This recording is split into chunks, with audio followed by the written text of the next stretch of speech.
desarrollo de la segunda etapa del proyecto Ruta Piedemonte, un proyecto de logística interportuaria. Pedimos al público, por favor, silencio, mantener sus celulares en modo avión y que por favor sus preguntas se hagan al final de la actividad con una intervención máxima de 1 minuto. A continuación, dejamos con ustedes al ingeniero mecánico de la Universidad de Concepción, don Carlos Borifetti. Él es fundador de CODEF y parte de la red de humedales Biobío.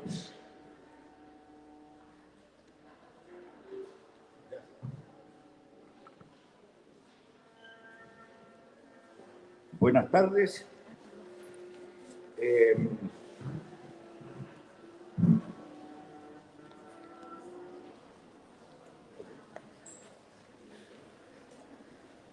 Ahí está, control.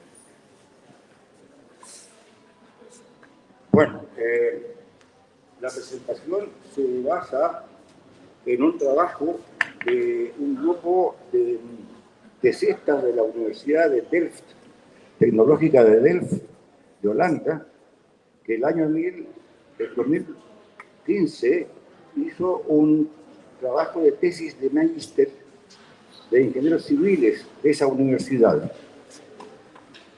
porque tiene intercambio con la Universidad Católica de Santísima Concepción en cuanto a mandan tesistas para allá, para Holanda y viceversa. En ese sentido se hizo este trabajo el año 2015. O sea, la Universidad Católica de la Santísima Concepción fue huésped de este grupo de tesistas ingenieros holandeses. Entonces yo voy a dar una visión desde el punto de vista de la ingeniería y de la ecología sobre este tema de las rutas entre San Pedro de la Paz y Coronel. Ahí tenemos una figura donde están las comunas de Concepción, de la provincia de Concepción. Ahí está Lota, Coronel, Chiguayante, Hualqui, San Pedro de la Paz, Hualpén, Concepción, Penco y Tomé. ¿Cómo se llama?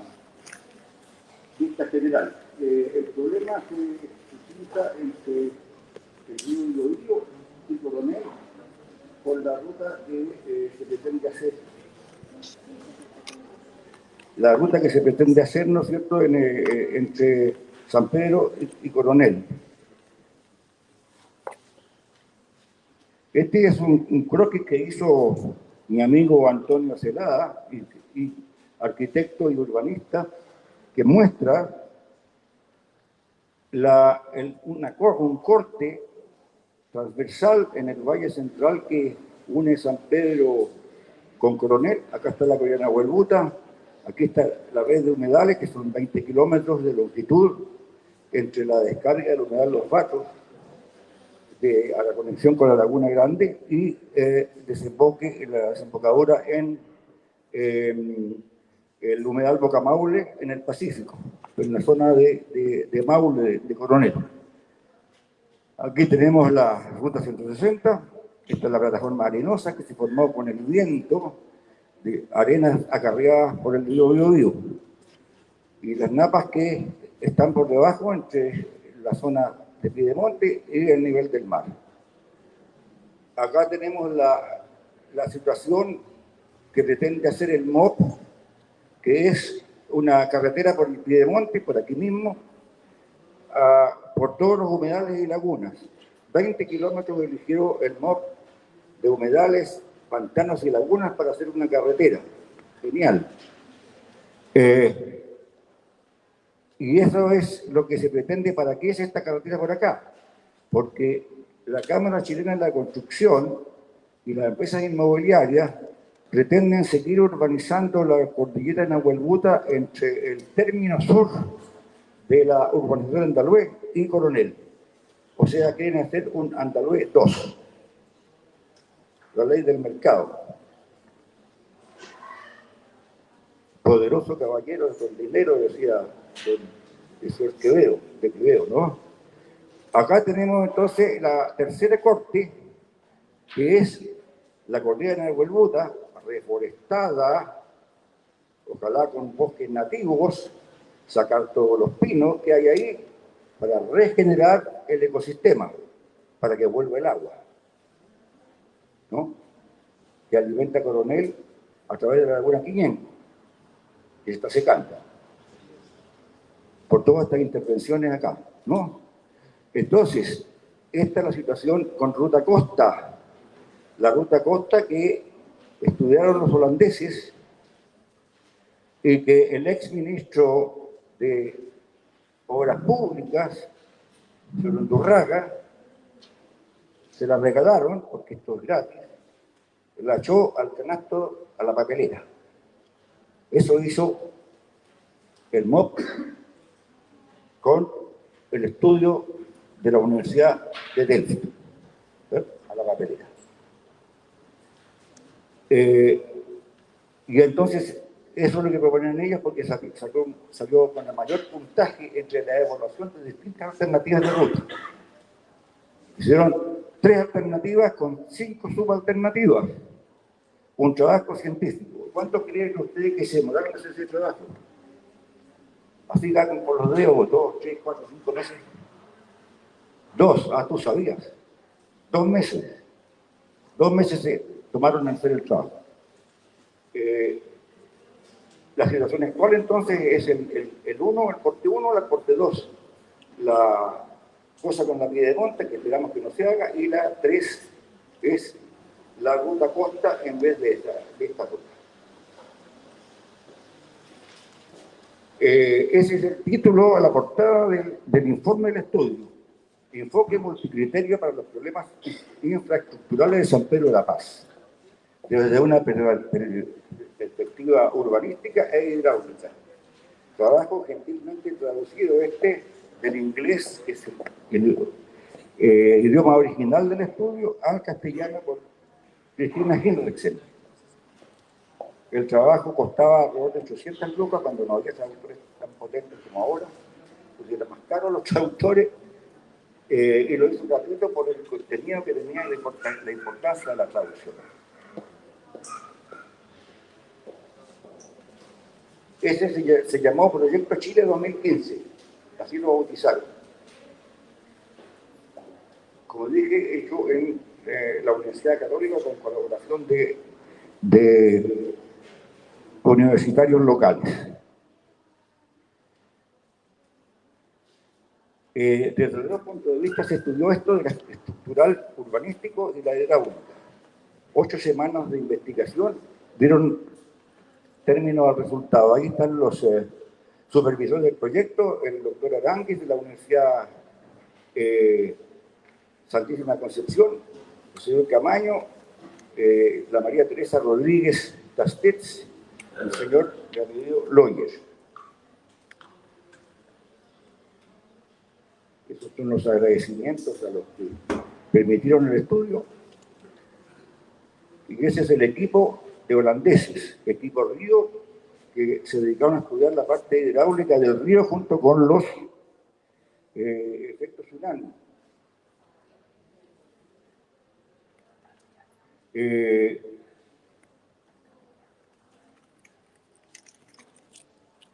Ahí está el equipo equipo Río, equipo Tsunami y equipo de la parte urbana y vial. Estudiaron el problema principal, que es la congestión, y a qué se debe. Más cerca. Ya.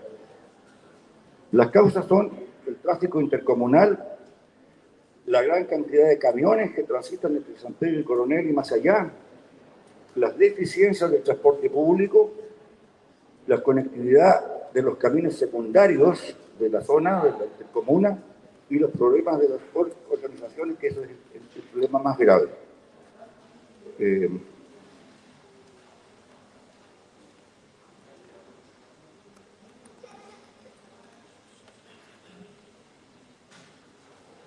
Ese es el problema mayor. Los estamentos del Estado no se ponen de acuerdo, no se coordinan, no conversan entre ellos, entonces la cosa va lenta y va por caminos errados. El avance de estos proyectos.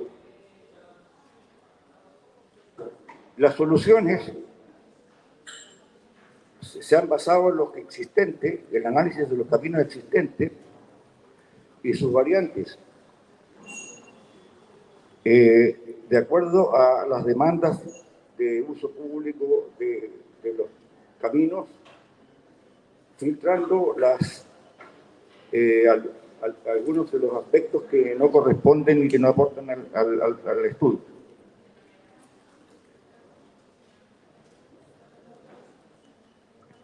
Ahí está la parte 2, el estudio del río Biobío, el humedal Los Batos, desde el norte de la ruta 160.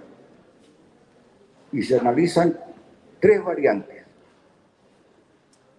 Una infraestructura costanera sur, que es existente, aunque está un poquito mal hecha, el puente industrial y la ruta humedal.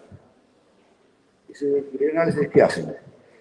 Se llama ruta humedal a la que parte de la costanera sur, de Springfield y Candelaria, por ahí, entra al humedal Los Batros y se conecta con la ruta 160. A eso la llamaron ruta humedal.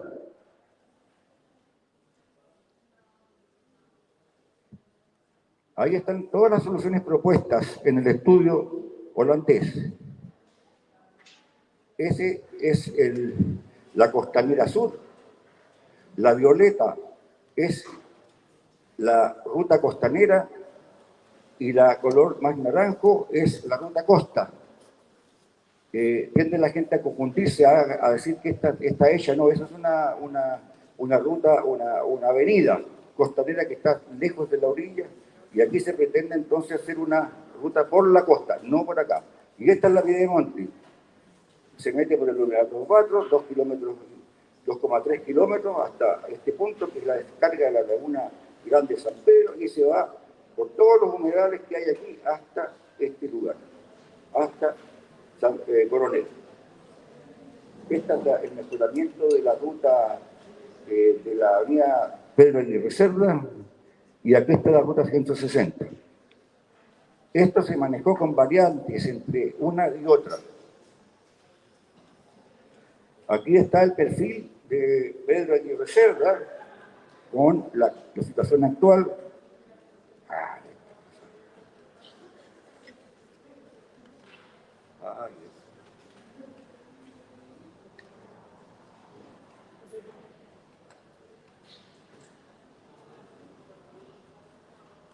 Ya. Ese es el camino actual, como está ahora. La que está por el lado río, ¿no? Y esto es lo que está hacia el interior de la población de San Pedro. Y esto es lo que propone el estudio holandés, el mejoramiento, de colocar 2 pistas por acá y 2 pistas para allá. O sea, estas 4 pistas la transforman en 4, pero separadas por un paño central con forma de parque. Esta es la ruta 160 con la situación actual. Ay, esta cosa ahí.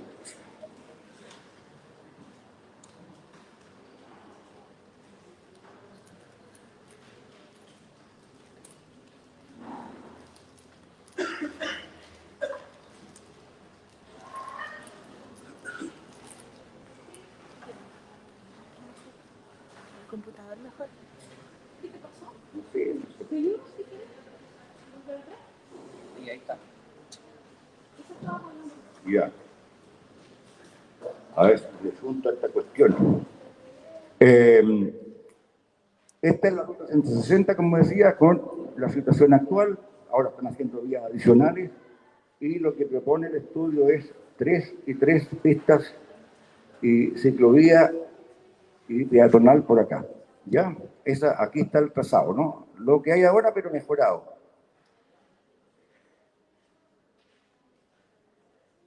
La costanera sur, la gente confunde con una ruta costera. No, la ruta costera no existe. No hay nada de ella. Esa es la ruta, es una avenida que hay por dentro, que entre paréntesis tiene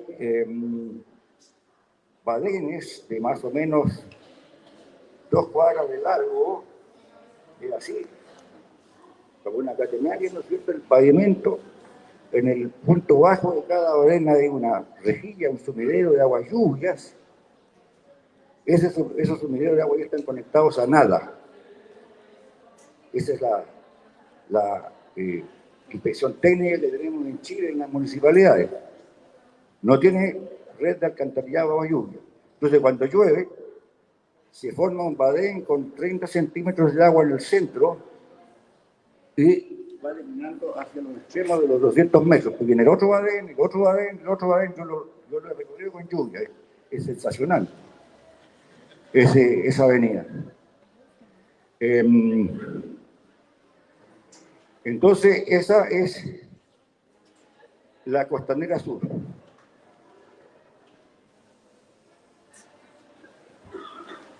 Esa. ¿Ya?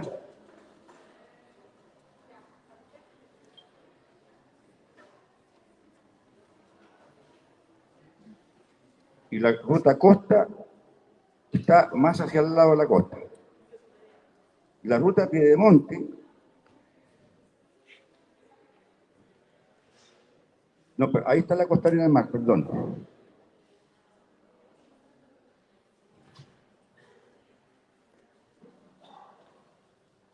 Esa violeta, que es la que habría que construir. La ruta costa, como decía, la ruta humedal, la llaman así en el estudio, es esta, que conecta la desembocadura del humedal Los Batos con la ruta 160, ese tramo, en su correspondiente perfil. El perfil es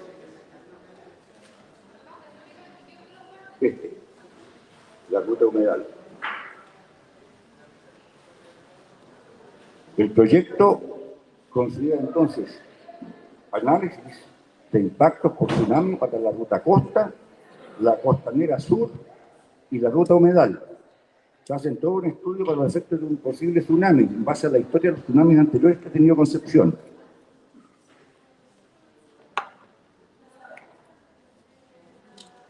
Acá hay una de las situaciones que estudiaron, que es la unión entre la Costanera Sur, el puente industrial y la ruta costa.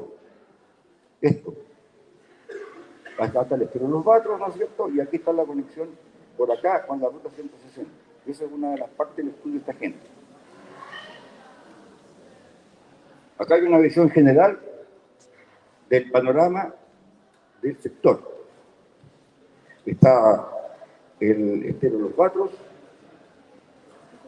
el estero de Los Batros, que no es estero, es un canal, es Aguarlo, del año 2006, y el humedal Los Batros y la Laguna Grande. Esto va a estar completamente intervenido con el terraplén, de que prácticamente va a destruir el humedal completo. Va a dejar una partecita nomás, la mitad más o menos desde el eje hidráulico hacia el sur, hacia el norte, perdón, y hacia el sur va a estar todo ocupado por el terraplén del puente industrial para conectar con la Piedemonte, y es que se hace la Piedemonte, que es lo que pretende el Estado y el MOP.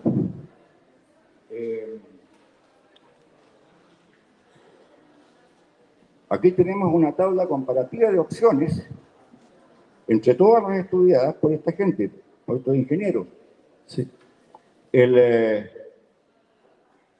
mejoramiento de la ruta Piedemonte tiene una puntuación del estudio multicriterio que se hizo, que usaron la ruta 160, 27 puntos, la Costanera Sur, 21 puntos, la ruta Piedemonte, 19,1, con la menor puntuación de todos los estudios, la Costanera Mar, 22,1, y el mayor puntaje es la ruta Costa, 28 puntos. Son estudios científicos ponderados en base a puntuaciones de distinto tipo que se le dan para ponerle nota a cada una. La peor, ruta Piedemonte; la mejor, ruta Costa. Ciencia, ingeniería, no capricho, no al dedo, como ha sido esta la Piedemonte. Después lo voy a contar con el dedo. Las conclusiones del estudio se hacen con un estudio análisis multicriterio, ANS, todo el trabajo, y se hace la puntuación de las propuestas para llegar a la tabla que les mostré recién. Y ahí están las partes del informe en que se van dando cada uno de los aspectos estudiados al final.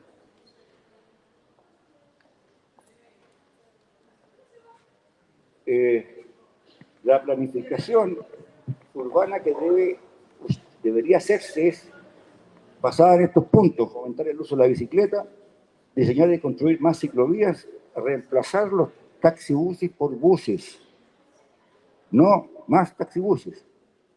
Cuesta hacer eso, ¿eh? Pero es la única solución. Remodelar radicalmente el sistema de movilización existente, que sabemos que funciona muy mal, implementar tranvías y metrotrenes intercomunales. Por ejemplo, entre Concepción y Talcahuano deberían haber hecho un tranvía por el centro, ida y vuelta, ¿no? Hasta Talcahuano. Lo mismo deberían haber hecho en Coronel, o sea, por el centro, un metro de superficie entre San Pedro y entre Coronel.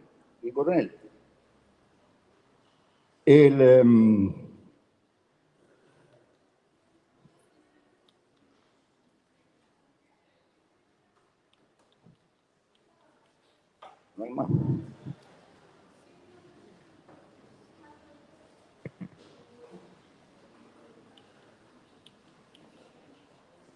Bueno, hasta aquí nomás llego, porque la mitad de las estas no están. ¿Sí? No están en las otras partes del... Falta un montón. ¿Ah? ¿Ah? Muchas gracias. Agradecemos a don Carlos Bonicetti, fundador de la Corporación de Defensa de la Flora y Fauna CODEF y miembro de la Red de Humedales Biobío. A continuación, invitamos al académico doctor en Ciencias Biológicas de la Universidad de Málaga, magíster en Ciencias mención Zoología de la Universidad de Concepción y profesor de Biología de la Universidad de Concepción, don Ricardo Figueroa, que también es parte del EULA.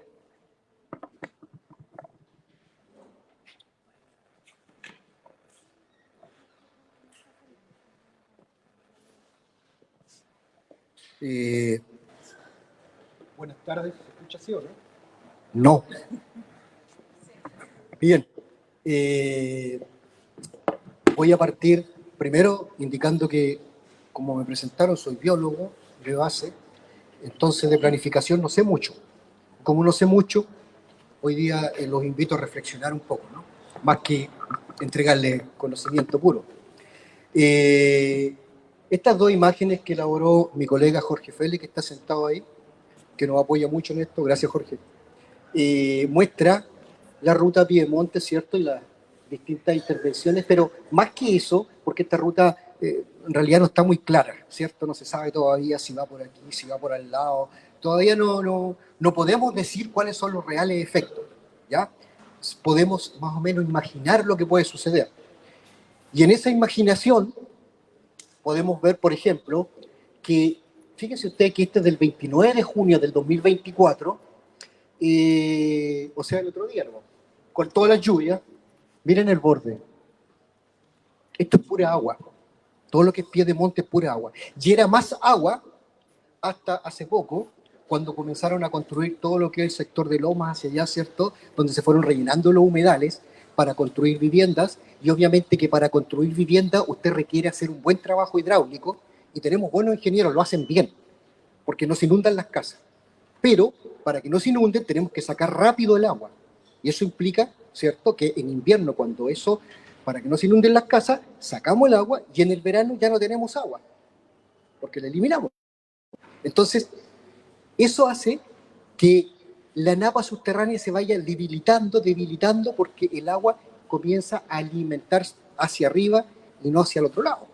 Por ejemplo, toda esta agua se conduce, lo voy a señalar, Toda esta agua se conduce hasta lo que tenemos acá en Coronel, que es el humedal Boca Maule. Y por lo tanto, ¿cierto? Si ya le hemos sacado el agua, el humedal Boca Maule comienza a reducir su aporte de agua. ¿Ok? Esto no hay que ser muy científico para esto. También sabemos que esta es la cordillera de Nahuelbuta, que aporta las aguas en este sentido, y por lo tanto, ¿cierto? Yo tengo desde este lado una presión del agua de mar sobre el agua dulce, se mete una cuña por debajo, ¿cierto? Porque son de distintas densidades, por lo tanto no se mezclan, sino que se pelean en el espacio, y por lo tanto, si yo debilito el agua dulce, ahora tengo una presión mayor del agua de mar. Bien, todos estos puntitos rojos que están por aquí son pozos.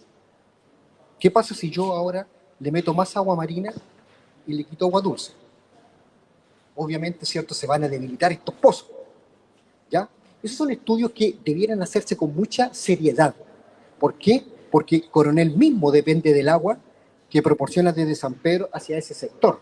Y Coronel mismo depende del agua en una parte alrededor de un 30%, entre un 20 y un 30% de la laguna Quiñenco, más otros pozos superficiales. Entonces, se pueden ocasionar problemas que hay que tener cuidado y hacer un buen análisis al respecto, ¿ya?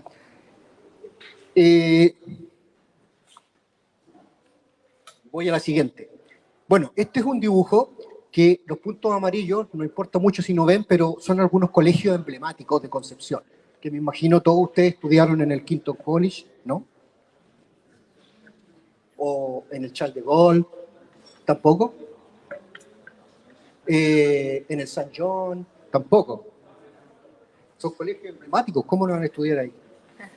Bueno, yo estudié acá al ladito, ¿eh? Bien, ¿por qué los muestro estos colegios? Almonday por allá, ¿cierto? Porque todas las mañanas ocurre esto, ¿o no? Y ustedes se paran en la mitad del puente a reclamar. ¿Cuándo vamos a solucionar estos problemas? Entonces hablan de planificación territorial, una palabra bastante, ¿cierto?, manoseada. Pero esto ocurre todos los días. Y uno se pregunta, ¿y por qué la gente de Chihuayante no estudia en Chihuayante en vez de estudiar en San Pedro?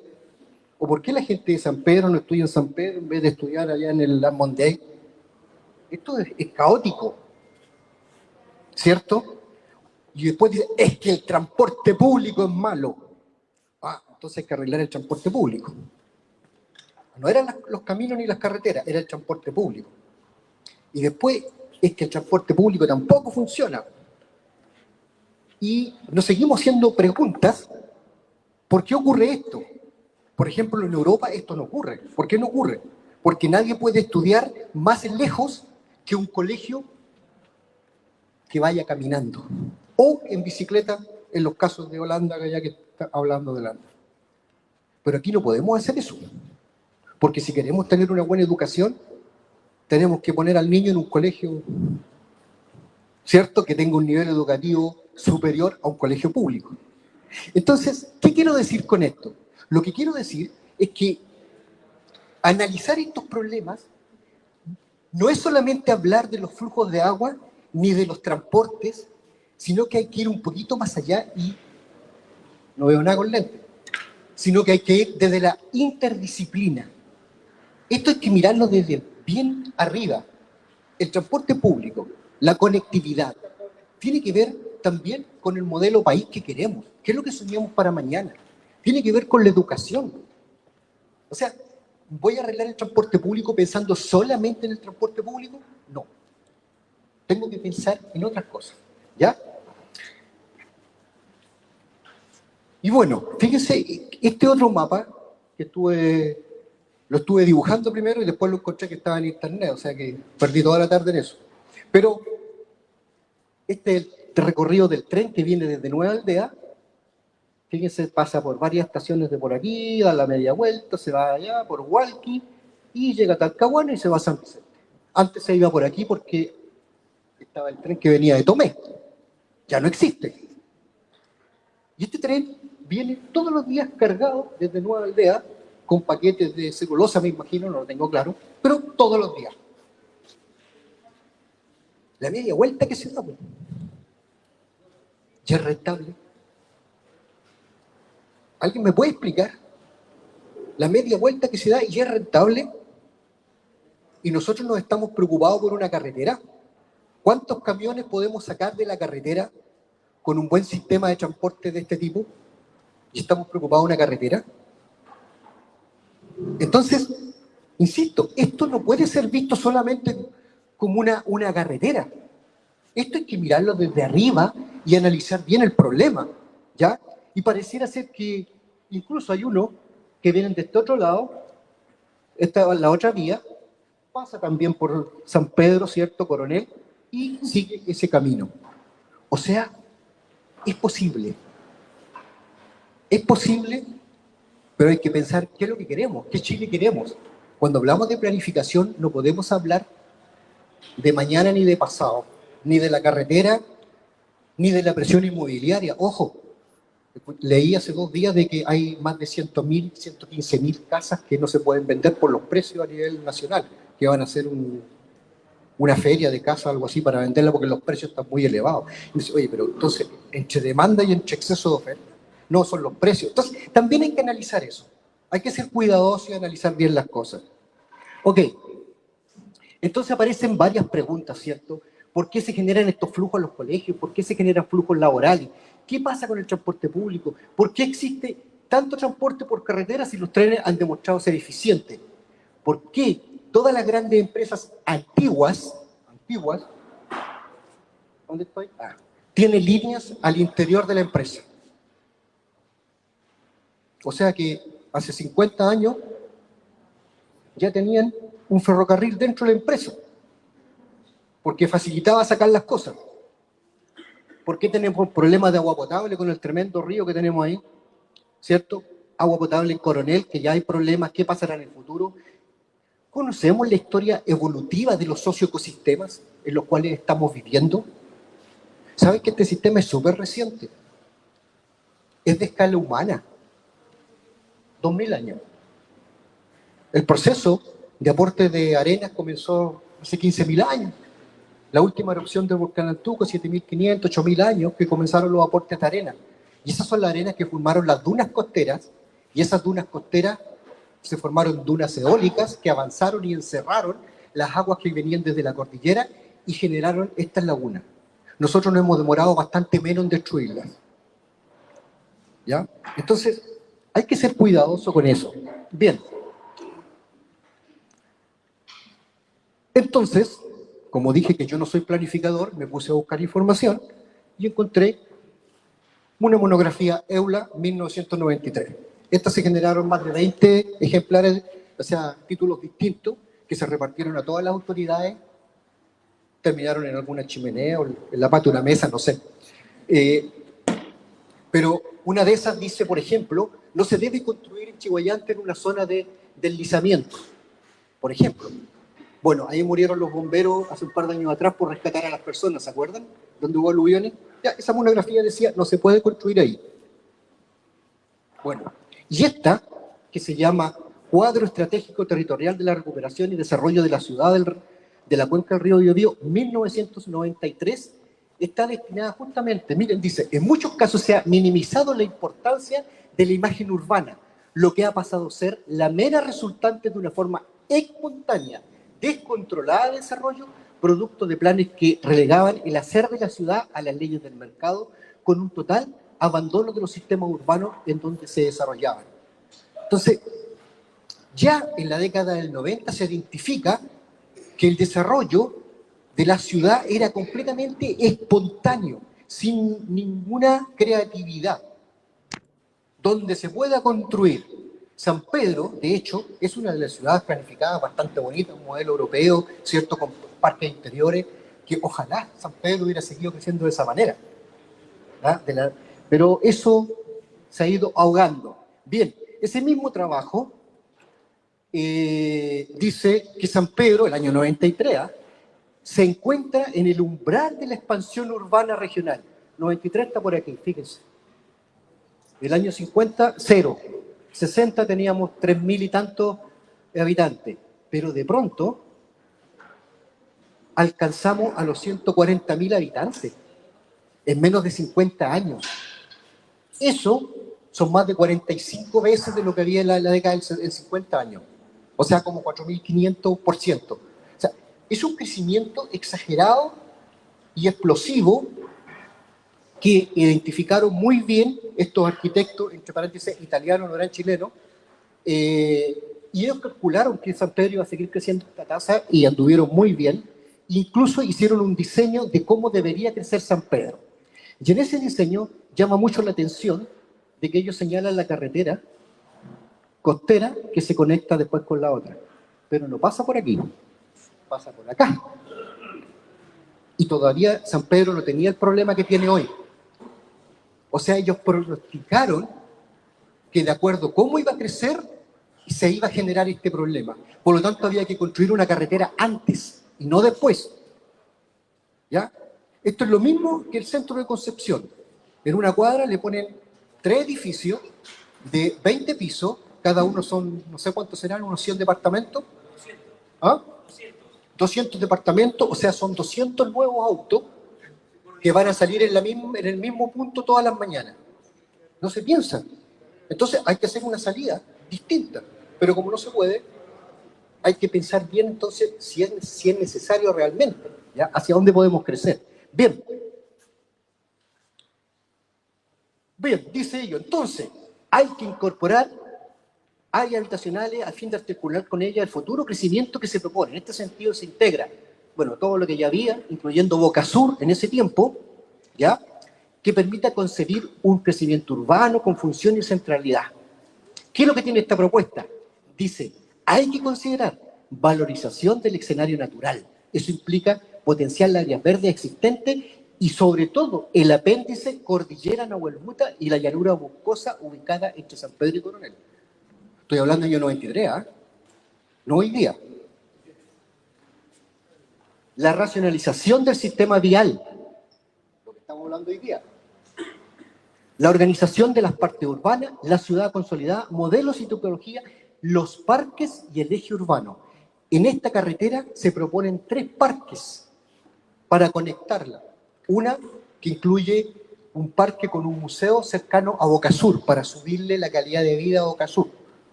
Año 93. ¿Qué implica esto de la cordillera Nahuelbuta? Bueno, puse este artículo acá, que es un paper que se publicó, no me acuerdo mucho, fue el año, como hace 20 años ya lo publicamos.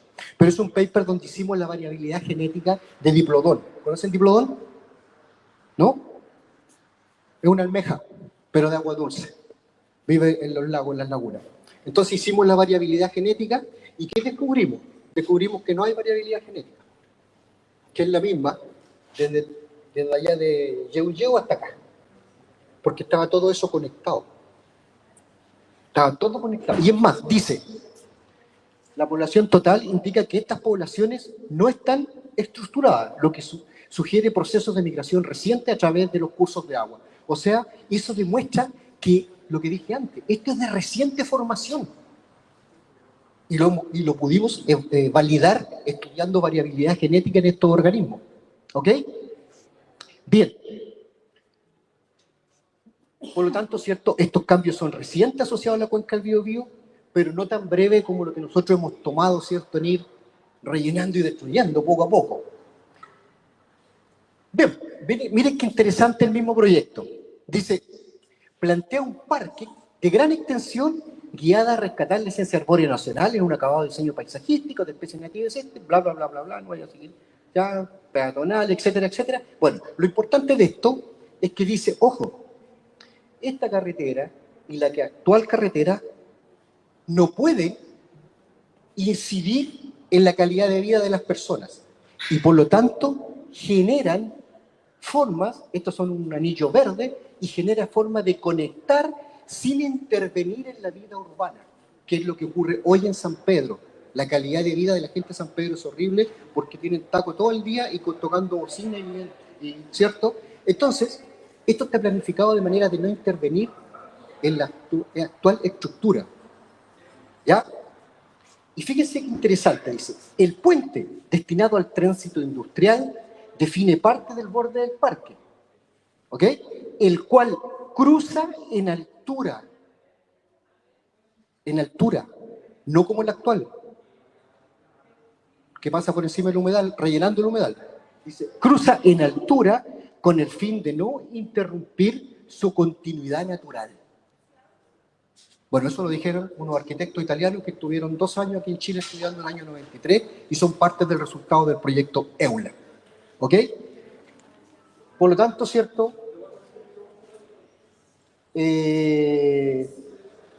Bueno, los sistemas naturales nos ofrecen una serie de servicios ecosistémicos, como por ejemplo el proveer el agua, ¿cierto? Valor paisajístico, conservación, biodiversidad, etcétera, etcétera. No les voy a hablar de eso, pero sí les voy a contar de un tal Humberto Maturana. ¿Lo conocen o no? Filósofo chileno que nos dejó mucho reconocimiento a nivel internacional, formó toda una línea filosófica, además, y él nos pregunta, ¿qué queremos conservar ahora para que el futuro resulte como queremos que resulte? Yo los invito a preguntarse qué queremos de todo esto, qué queremos que resulte, porque yo creo que hay que analizar esto con mucho cuidado.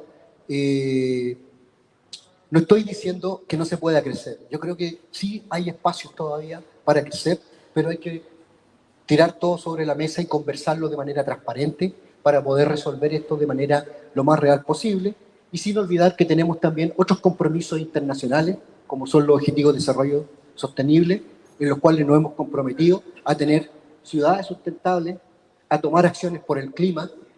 Por lo tanto, ¿cierto? Tampoco podemos destruir, por ejemplo, sistemas de humedales que generan aporte climático, bajan las temperaturas locales, etcétera, etcétera, etcétera. Agua y saneamiento, y por lo tanto, ¿cierto? Hay que mirar todo en su conjunto. Eso es mi aporte de hoy y los invito a reflexionar. Gracias. Muchas gracias al doctor Ricardo Figueroa por su presentación.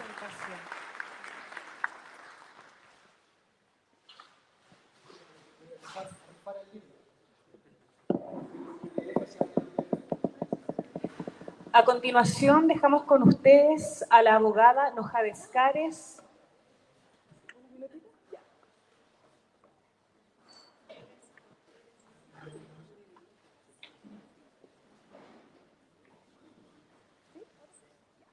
Dejamos con ustedes entonces a la egresada de Derecho Nojades Cares de la Universidad de Concepción y parte del directorio de la ONG Defensa Ambiental.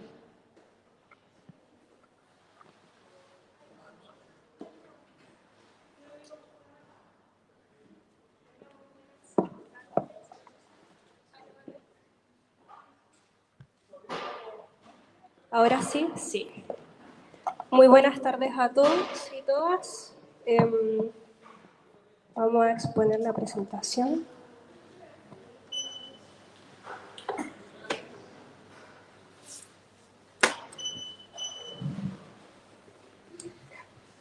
No. Un segundito. Ahora sí. El día de hoy me encargaron el desafío de poder complementar las buenas exposiciones de don Ricardo y don Carlos. Desafío difícil, pero espero resolver algunas dudas que me han planteado mucho al interno desde varios territorios y en pos de poder tener un adecuado acceso a la información. Coincido con el profesor Ricardo en cuanto de que estamos en una etapa de imaginación. La información pública es bastante deficiente cuando se trata de la Dirección General de Concesiones y el Ministerio de Obras Públicas. Entonces, poder acceder a todos estos antecedentes no ha sido fácil y menos lo va a ser para el ciudadano que quizás no tenga acceso a Internet, que no conozca las plataformas. Entonces, la mirada que yo les voy a plantear hoy va a ser a la luz de la implementación del Acuerdo de Escazú y se va a dividir en 3 hitos objetivos principales. Uno, darles conocimiento respecto a unos hitos recientes sobre el estado de tramitación y en qué está el proyecto Ruta Piedemonte, con algunas fechas relevantes para que todas y todas puedan conocer. En un segundo término, que ustedes puedan tomar conocimiento respecto del proceso de implementación del Acuerdo de Escazú y específicamente las garantías que nos dan a nosotros y nosotras como defensores ambientales para poder acceder a la información y a la participación. Y en un tercer término, poder algunas nociones generales sobre en qué consiste el sistema de evaluación de impacto ambiental y de qué forma nosotros y nosotras podemos incidir en este proceso. A continuación, vamos a partir entonces con ciertos hitos principales. El 30 de diciembre de 2016, la Dirección General de Obras Públicas llamó a la siguiente licitación: estudio prepericial, concesión vial, ruta Piedemonte alternativa a la ruta 160. Este estudio prepericial tenía por objetivo estimar el costo que va a significar la instalación de la ruta Piedemonte en cuanto tiene que ver medidas de compensación, expropiaciones de los terrenos que son necesarios para la ejecución de las obras de este proyecto, que ya actualmente se llama concesión vial ruta Piedemonte. ¿Ya? Posteriormente, bueno, esta primera licitación fue adjudicada. No logré encontrar los resultados de este estudio prepericial. Sería importante que lo anotaran para pedir la información al Ministerio de Obras Públicas de qué resultó esto, que fue el año 2016. Una segunda licitación fue el 4 de enero del 2017, y esta es más interesante porque tiene que ver con un estudio territorial con participación ciudadana y diseño vial de la concesión Ruta Piedemonte. No sé si alguno de ustedes habrá escuchado esta participación anticipada, que al parecer tenía por objetivo desarrollar el estudio territorial con participación para 2 alternativas de proyecto vial a fin de establecer cuáles son los fundamentos que sustenten la inserción territorial de estos proyectos, ¿ya? Para luego desarrollar el diseño vial de las alternativas a partir de un análisis multicriterio que permitiría seleccionar una alternativa, la cual posteriormente deberá ser desarrollada a nivel anteproyecto. Esta licitación pública fue declarada desierta. No encontré otra licitación actualizada que diga relación con esta participación que debería haber hecho el Ministerio de Obras Públicas. Posteriormente, el año 2022, se publicó, un segundo, me adelanté, el año 2022 se publicó el Plan de Infraestructura Público-Privada que corresponde al año 2022 y 2026, ¿ya? Este plan establece dentro de la cartera de proyectos en la ruta Piedemonte, bajo las mejores ciudades, movilidad y equipamiento, con una inversión de 323 millones de dólares. Y según la cartera, el llamado a licitación correspondía al año 2023, y así fue, se licitó la concesión vial ruta Piedemonte a partir del año 2023. Y además, hago presente, porque dentro de la profundidad de la información encontré otro datito relevante, que dentro de lo que se conoce como Ruta Panamericana de Chile y sus accesos, está ya publicada la conexión vial Copiulemo, Hualqui y Puerto Coronel, que consideren una inversión de 134 millones de dólares y que su fecha estimada de llamado a licitación es el año 2025. ¿Ya? Lo dejo como antecedente porque estas cosas están pasando ahora, pero el año 2025 se va a publicar otra situación que tiene que ver también con todo este tema de el conflicto vial existente en la región. A continuación, ahí en rojito destaqué algo que aparece en la parte del Ministerio de Obras Públicas respecto al plan de infraestructura, y se los voy a leer porque considero que es relevante, y dice: los proyectos incluidos en la cartera con una propuesta que deberá ser discutida y consensuada con las regiones y deberá ser analizada con la flexibilidad y el dinamismo que sea necesario. Ningún proyecto saldrá adelante sin el consenso y la validación de quiénes serán sus beneficiarios directos. Aquí la pregunta es: ¿quiénes son los beneficiarios directos de la ruta Piedemonte? Lo dejo planteado. Y creo que incluso se los voy a responder de inmediato, en un pequeño minutito. Posteriormente, el 26 de abril del 2023, fue publicado el decreto 105, que modifica el decreto 1555, que establece cuáles son los caminos públicos en las áreas urbanas de la región del Biobío. ¿Ya? En este decreto se explicita que con la finalidad de generar una alternativa respecto de la ruta 160 permitiendo mejorar el estándar de la vialidad de la zona ante un aumento significativo de población. Considerando también que la ruta Piedemonte es un proyecto incluido en los planes estratégicos de infraestructura del Estado, que es el que mencioné anteriormente, y los planes regionales que corresponden. Entonces, de alguna forma, el decreto establece de que los beneficiarios directos serían los pobladores que están sufriendo el problema de la congestión vial. Esta relación necesito que la mantengan porque vamos a después a ver qué se puede hacer con todo esto. ¿Ya? Bueno, y en este sentido se declaró como camino público la vialidad que conecta el acceso sur del puerto número 4, que es el puerto industrial, con la ruta 160 y el bypass de Coronel, ¿ya? A través de la ruta Piedra. Posteriormente, ¿ya? Y este es el último hito, que es el hito número 5, se publicó el 21 de diciembre del 2023 la licitación pública de la concesión vial Ruta Piedemonte, ¿ya? Que considera toda esta construcción de 20 kilómetros de ruta con un estándar de vía concesionada, y dentro de los plazos relevantes de este proyecto son estos 3 puntos principales, ¿ya? Las bases de licitaciones no son públicas, no las encontré.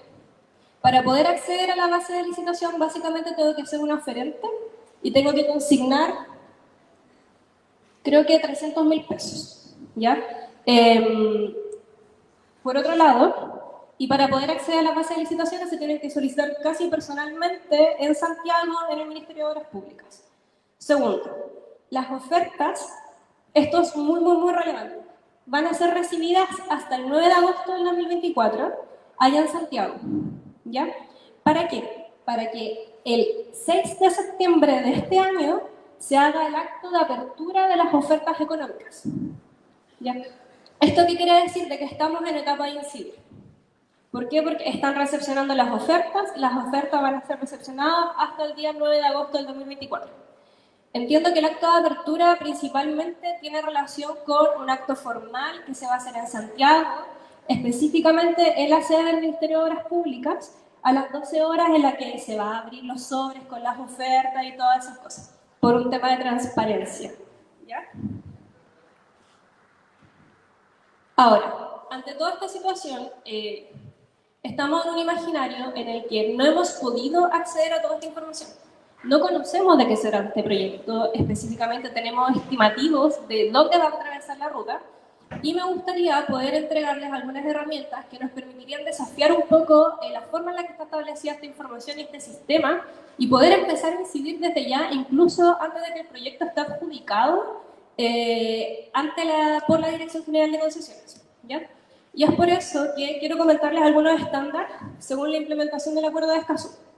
El Acuerdo de Escazú es el tratado regional de Latinoamérica y el Caribe que garantiza el derecho de acceso a la información, de acceso a la participación pública en la toma de decisiones, el derecho al acceso a la justicia y el derecho de las personas defensoras en asuntos ambientales, ¿ya? Todo esto tiene que ver con asuntos ambientales. ¿Esto qué quiere decir? De que nosotros y nosotras ahora tenemos estos derechos garantizados, y lo bueno es que Chile ya ratificó este acuerdo. De hecho, Chile este año fue sede de la COP número 3 de este acuerdo, y Chile actualmente está aprobando su plan de implementación participativa del Acuerdo de Escazú. ¿Eso qué quiere decir? De que nosotros ya podemos exigir la implementación de este acuerdo y podemos exigirlo en todas sus sedes. Relevo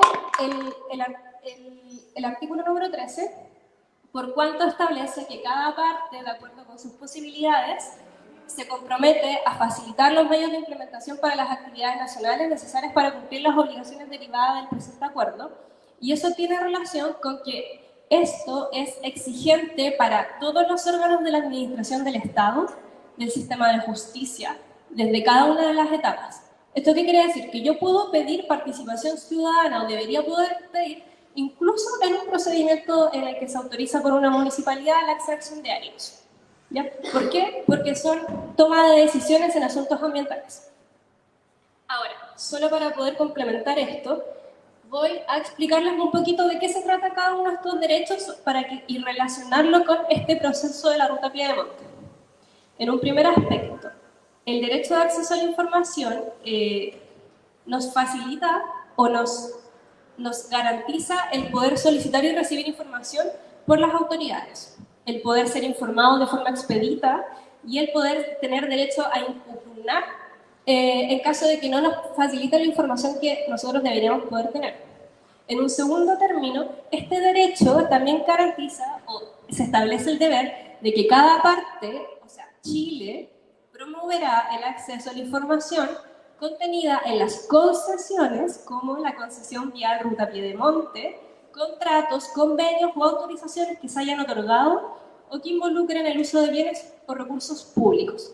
¿Ya? Entonces, nosotros ya tenemos, con el artículo 6, número 9, este TIC que nos dice de que nosotros podemos empezar a pedir información. ¿Ya? Y que el momento que sea adjudicado, vamos a pedir toda la información de todas las ofertas que fueron presentadas y todos esos aspectos. En cuanto a la participación, que está contemplada en el artículo 7 del acuerdo, están muy chiquititos de los números ahí, pero ahí está asociado el derecho, los números de los artículos en el acuerdo de Escazú. Se establece de que cada parte tiene que asegurar de que nosotros y nosotras como defensores ambientales o como ciudadanos en general tengamos una participación abierta e inclusiva en los procesos de decisiones en asuntos ambientales, ¿ya? Y para esto, cada parte adoptará medidas para asegurar que la participación sea posible desde las etapas iniciales del proceso de toma de decisiones. O sea, no es suficiente de que nos consulten cuando ya esté diseñado el proyecto, cuando ya se esté implementando o cuando se está evaluando ambientalmente. Porque cuando un proyecto ingresa a evaluación ambiental, el proyecto ya está diseñado, ya está establecido. Ahí lo único que se garantiza es de qué forma se van a mitigar o compensar los impactos que ese proyecto genere, ¿ya? Porque así está establecido nuestro sistema de evaluación de impacto ambiental, que es a lo que vamos a pasar después. Entonces, en base a estas líneas, nosotros deberíamos poder ya empezar a participar y a exigir a la administración del Estado que tome en consideración la opinión y las necesidades de las personas, más considerando lo que decía acá, de que ningún proyecto saldrá adelante sin el consenso y la validación de quiénes serán sus beneficiarios directos y de que el decreto 105 establece que esto se hace por el aumento significativo de la población y para aumentar el estándar de vialidad, ¿ya? Al menos eso es lo que declara. Y es la información que tenemos al menos. Finalmente, quiero complementar con algunas nociones de qué es lo que va a pasar más adelante, ¿ya? Si el proyecto ya está diseñado, se concesiona, probablemente el proyecto va a tener ingresar al sistema de evaluación de impacto ambiental. Y es este el sistema más reglado que tenemos en temas de participación ciudadana en asuntos ambientales. Una vez que el proyecto ingrese y sea publicado en el diario oficial, se va a abrir un periodo de participación ciudadana que es de 60 días hábiles administrativos, o sea, de lunes a viernes, sin contar feriados ni festivos, fin de semana ni feriados, ¿ya? Y también, aquí hay otro aspecto importante, de que en cumplimiento del convenio 169 de la OIT, en el marco del sistema de evaluación de impacto ambiental, se debe probablemente hacer una consulta indígena, siempre que exista pueblos o asociaciones o comunidades que estén emplazadas en el lugar o que puedan ser susceptibles de afectadas directamente. En otras palabras, si es que una asociación o comunidad desarrolla actividades en ese lugar, como recolección, como hitos ceremoniales, etcétera, que se desplacen por ese lugar para sus lugares, ellos por el convenio número 169 de la OIT tienen derecho a una consulta, ¿ya? Y es eso lo que está pasando en este momento, por ejemplo, con la minera que se pretende instalar en Penco. ¿Esto qué quiere decir? De que, desde mi perspectiva, esto no solo es exigible al momento de que el proyecto ingresa al sistema de evaluación de impacto ambiental, porque el estándar del convenio 169 de la OIT es aún mayor, se refiere a todas aquellas medidas administrativas o legislativas. Y ahí nos debemos preguntar, ¿una adjudicación de un proyecto de concesión vial es una medida que es susceptible de afectar directamente por su diseño a una comunidad o asociación indígena? Y si es así, ¿debería haber consulta indígena? ¿Deberíamos solicitar? En ese caso, hay un caso que se hizo, creo que en Villarrica, en el que se concedió la consulta indígena, pero después el Ministerio de Obras Públicas anuló, terminó de facto el proceso de consulta. Y desconozco en qué quedó eso, la verdad. Pero era por una concesión. ¿Ya? Esa es la estructura del sistema de evaluación de impacto ambiental. No voy a profundizar porque eso ya da para mucho más, pero me interesa que puedan conocer también qué contiene un estudio de impacto ambiental y por qué es importante toda la información que el profesor Ricardo aportaba, información que probablemente ustedes también tienen, que uno, tiene que haber una descripción completa del proyecto, de todas sus fases, obras, todo lo que implique, y dentro de eso se tiene que hacer una línea de base de cada componente que sea susceptible de ser afectado directamente, ¿ya? Y dentro de esta línea de base hay otras cositas importantes, como son el establecimiento de áreas bajo protección oficial, como los humedales urbanos, ¿ya? Entonces ahí está la relevancia de que los humedales sean declarados humedales urbanos para poder establecer y que entren bajo ese literal de zona protegida. ¿Ya? Y si es que se puede, bueno, por el cumplimiento de la ley SBAP, un área de múltiples usos, etc. Porque esto está en etapa inicial. ¿Ya? O sea, aún no hemos llegado a esto. Esto va a ser como la parte final cuando el proyecto ya esté concesionado, ya estén diseñados, todas esas cosas. Entonces falta mucho para esto. Pero es importante tenerlo a la vista, porque si no lo tenemos, vamos a pasar otras cosas como cuando los proyectos ya vienen y se instalan y ya las etapas ahí es difícil poder retrotraer eso y poder incidir realmente. Y ahora, como les mencioné, estas son las fechas claves. Ya, y quiero que se queden, si pueden guardar esas fechas va a ser súper importante para que puedan buscar la forma de generar incidencia y eso. Muchas gracias por su atención. Agradecemos a Rosario Flores, egresada de Derecho de la Universidad de Concepción y parte de la directiva de la ONG Defensa Ambiental. Ahora damos inicio a la ronda de preguntas. Recordar que no deben exceder el minuto, por favor, por respeto a nuestros pares. Acá.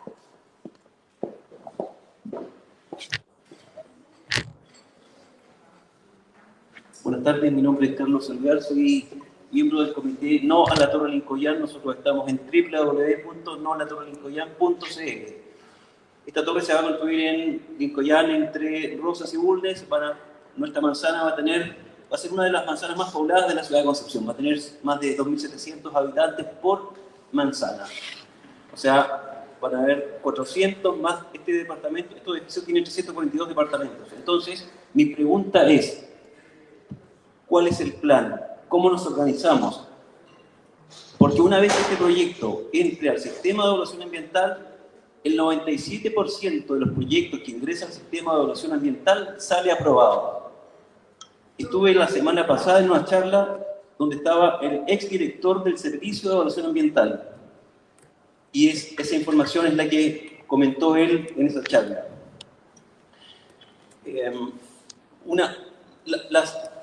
Los beneficiarios directos, ¿qué es lo que van a hacer con los beneficiarios directos? Va a venir una empresa consultora de Santiago, se va a poner la ruta 160, a la hora de las 11 de la mañana, va a sacar 1.000 personas que participaron en esa consulta y van a tener con eso la aprobación.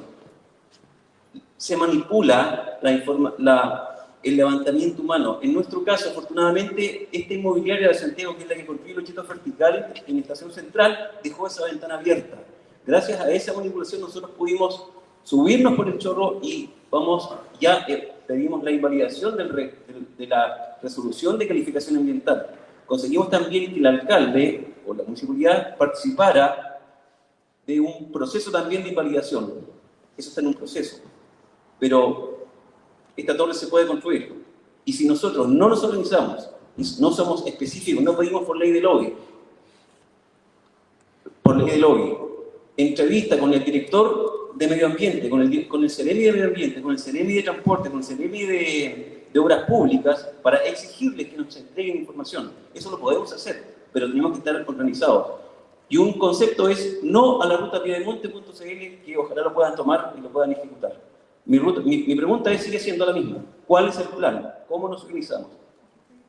La pregunta está dirigida a los que organizan esto, a Red Humedales Bio Bio, o a los participantes, porque veo que hay mucha desintegración. Nuestro grupo pequeño está más organizado que ustedes, pero ya nos van a construir la torre.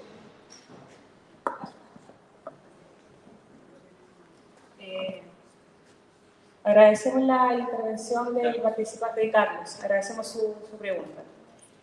Bueno, no sé quién pudiera contestar esa pregunta, así que ¿hay alguna otra intervención?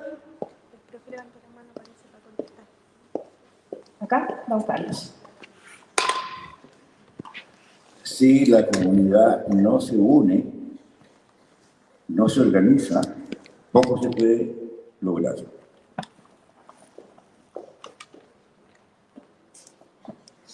Siguiente pregunta, por favor. Hola, buenas tardes. Mi nombre es Rodrigo Herrera. Yo pertenezco al Centro de Estudios Comunitarios de la Comuna de San Pedro de la Paz. Quisiera hacerle una pregunta al profesor de biología, me olvidé su nombre. Don Ricardo Figueroa.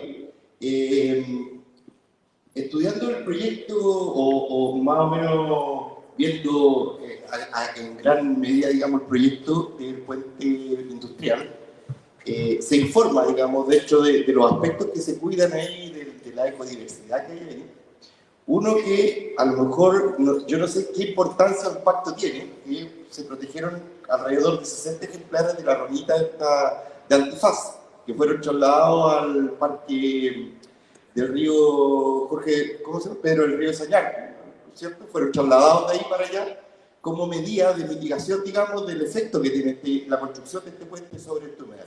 Ahora yo me pregunto si la ranita antifaz es el único de todos los aspectos que, o de las consecuencias que tiene este puente industrial sobre la humedad en los barrios.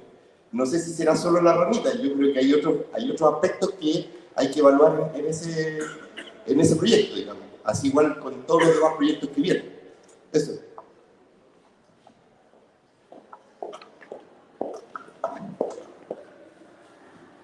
Sí, mira, sin duda los impactos son diversos y variados sobre muchas especies que ocupaban ese lugar, ¿ya? Y no solamente sobre una ranita, sino también sobre la diversidad de plantas acuáticas que hay, las aves que existen, ¿cierto? Y sobre muchas cosas que no vemos, ¿ya? Porque muchos de nosotros siempre escuchamos, los humedales son biodiversos, y uno va a un humedal y entre la ranita y las aves no hay nada, ¿cierto? Pero por algo estarán allí. Y están ahí porque tienen que comer. Y en general son invertebrados que no vemos. Una cantidad de larvas de insectos que son innumerables especies que se ven afectadas. Y normalmente no son precisamente las que recolectamos y movemos a otro lado. Esas se pierden, ¿no? ¿Ya? Entonces, lo que se pierde, y ahí quiero ser un poco más específico, no son las especies en sí. La biodiversidad tiene 3 niveles: el genético, el específico y el de hábitat.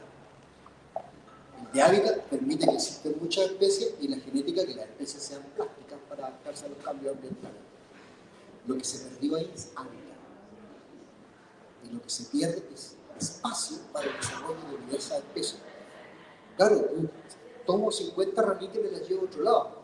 Pero ¿quién me dice que en el otro lado ya están viviendo las ranitas que ese sistema soporta? ¿Entiendes lo que quiero decir? O sea, todos los sistemas tienen capacidad de carga.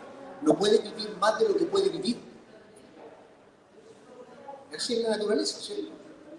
No pueden haber más leones que cebras. Eso es imposible. Lo mismo, no pueden haber más de lo que se dio en otro lugar, pero no sabemos si realmente se adaptaron o no. Pero lo que se perdió ahí fue hábitat. Pero quiero decirte otra cosa que es súper importante, pues aquí me resumo, que cuando se construye San Pedro, ¿ya? Comienza por los huertos familiares. ¿Saben por qué comenzaron los huertos? Porque era una forma de abastecer de hortalizas a Concepción. ¿Y cómo se regaban los huertos? Con las aguas de lo que sale por ahí, del estero de los Cuatro, que llegaba hasta ese punto. Y uno se pregunta hoy en día, ¿dónde están los Cuatro? Después se construyó la población de la papelera, después siguió el conquistador, ¿cierto? Y de pronto, entre Conquistador y Boca Sur no había nada y al otro día se juntó prácticamente. Entonces, lo que se ha perdido es mucho. El puente industrial es un daño bastante importante, pero lo que se ha perdido es mucho más. Por eso digo que la planificación no es de un día para otro. Debe ser vista a 50, a 100 años. ¿Qué es lo que queremos? ¿Qué es lo que queremos para el futuro? Y eso es súper importante. ¿Qué queremos para ese futuro? ¿Ya? Muchas gracias. Queremos agradecer al Centro Cultural Picara, quien está transmitiendo vía Facebook en este momento este seminario. Acá otra pregunta. Hola, buenas tardes. Mi pregunta es para el señor Sereni. Quiero saber cuál es su opinión respecto a todo lo que hemos conversado aquí y sobre todo cuál es su opinión de la ruta Piemonte, y quiero saber qué va a hacer usted para la no construcción de esto. Gracias. Disculpen, antes de que responda Seremi, ¿puedo complementar la respuesta anterior? Que me pareció importante. Y ahí le dejo un ratito para que pueda pensar la respuesta. En la resolución de calificación ambiental del puente industrial se reconocieron varios impactos significativos. El proyecto significó la relocalización de los productores de Boca Sur, una afectación significativa a sus sistemas de vida. También el proyecto se emplaza en una zona de alto valor ecológico, como señaló profundamente el profesor, pero lamentablemente el santuario de la naturaleza de la Laguna Grande de Los Batros fue declarado posteriormente, y el santuario de la naturaleza de desembocadura del río Biobío fue declarado posteriormente, en el que se reconoce el valor ambiental de ese lugar. Y incluso en el santuario de la naturaleza Humedal Los Batros Laguna Grande se corta el polígono extrañamente y se deja pasar el puente industrial, como que pasara el puente y a la izquierda santuario y a la derecha santuario, pero esa parte del medio donde se interviene no es santuario. Y eso tiene que ver con situaciones jurídicas que son excusas para no proteger lugares. Y sería lamentable que eso pasara también con el otro lugar, que es con Junquillar, Guacamaule, y todos los otros humedales que están ahí al ser declarados posteriormente, o con el tema de la transición de santuarios al sistema FAP, porque los santuarios van a dejar de existir. ¿Ya? Y bueno, y ahí en el proceso de toda la tramitación de puente industrial, CODEF y un montón de personas aquí presentes plantearon muchas observaciones ciudadanas que no fueron debidamente consideradas por la Dirección Regional del Servicio de Evaluación Ambiental, y es por eso que la causa se llevó a tribunales ambientales y actualmente está en la Corte Suprema. ¿Ya? Solo queremos comentar eso.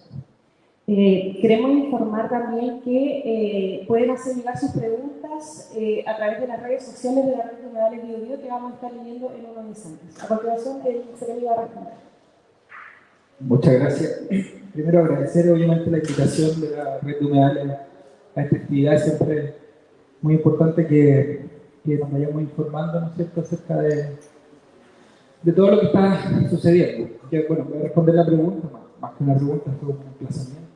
Y lo entiendo, no le voy a sacar el traste a la jeringa, como se dice, pero yo hoy día represento una institución que va a tener un momento en que se va a pronunciar.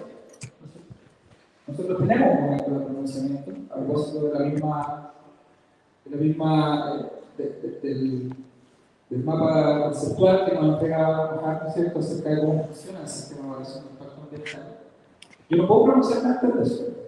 Si lo hago, estoy enfrentando a la institucionalidad. ¿Sí? Así que lamentablemente no puedo entregarte una opinión sin tener los antecedentes técnicos del proceso, porque así funciona la institucionalidad, nos gusta. Lo que sí puedo decir es que nosotros, y a propósito de la misma presentación, que le agradezco un montón, me refiero a nosotros como gobierno, hemos avanzado en aumentar y subir los estándares de este proceso. ¿No es cierto? Hoy día estamos implementando un acuerdo de Escazú que después de muchos años que no se firmara, que no estuviera el proceso, fue lo primero que hicimos que presidente. Y eso porque sabemos que es importante aumentar los estándares para la participación ciudadana, porque eso es lo fundamental, ¿no es cierto? De que haya más transparencia, de que haya más simplicidad en cómo se presentan los proyectos para que puedan ser entendidos. Eso ya está andando. El 1 de febrero de este año el presidente puso un decreto para que modificar el sistema de evaluación de impacto ambiental y mejorar la posibilidad, ¿cierto?, de participación ciudadana. Y además, hoy día estamos discutiendo una ley para modificar el servicio de evaluación de impacto ambiental. O sea, estamos subiendo los estándares de la institucionalidad. ¿Para qué decir la incorporación del servicio de seguridad artificial? Yo solo precisaba hablar de los sectores van a desaparecer. Van a cambiar, exactamente. Va a cambiar el concepto, la idea, ¿cierto? Pero no van a dejar de ser lugares protegidos. Y hoy día estamos en un proceso de implementación de un servicio que es muy relevante. O sea, nosotros a 4 años de gobierno vamos a haber instalado un servicio para que se dedique exclusivamente a la protección de la biodiversidad y la agricultura. Hemos aumentado la institucionalidad y estamos avanzando en eso. O sea, sabemos que se necesita más. Yo estoy completamente de acuerdo con eso, pero hemos ido avanzando. El servicio de biodiversidad y agricultura, ¿cuántos años estuvo durmiendo en el Congreso? 13 años, 12 años, y ahora ya lo tenemos. Tenemos una directora regional y se van a empezar a incorporar las direcciones regionales, una directora nacional y vamos a empezar a incorporar las direcciones regionales, se van a empezar a determinar sitios prioritarios de todo esto. Ya incluimos nosotros como Seremi, una cantidad de cerca de 114 sitios prioritarios en la región que se han trabajado en conjunto con el gobierno regional en la estrategia y en la política de biodiversidad que tenemos. Entonces, estamos avanzando en la protección de estos lugares, de estos ecosistemas, porque sabemos que es fundamental. Con respecto al proyecto en sí, como ustedes mencionaron acá, yo tengo que hacer un técnico en posición todavía y me corresponde hacerlo todavía. En algún momento lo vamos a tener que hacer como institucionalidad y espero que en ese momento, cuando ya ingresa el sistema de evaluación de impacto ambiental y avance todo este proceso, haya podido ser recogida, ¿no es cierto?, todas las opiniones y haya podido ser recogida, ¿no es cierto?, toda la participación ciudadana relevante para esto y que todas las personas que están involucradas puedan tener esa participación y ahí yo me comprometo obviamente que eso pueda realizarse de esa manera. Hoy día estamos trabajando fuertemente en la implementación del acuerdo de Jesús. Falta poco ya para poder implementar el plan que está en la Contraloría y que apenas salga, ¿no es cierto?, lo vamos a seguir desarrollando, lo vamos reunido con varias organizaciones por lo mismo, porque es muy importante para nosotros y para mí en particular que vamos a fomentar la participación ciudadana en este proceso. Eso.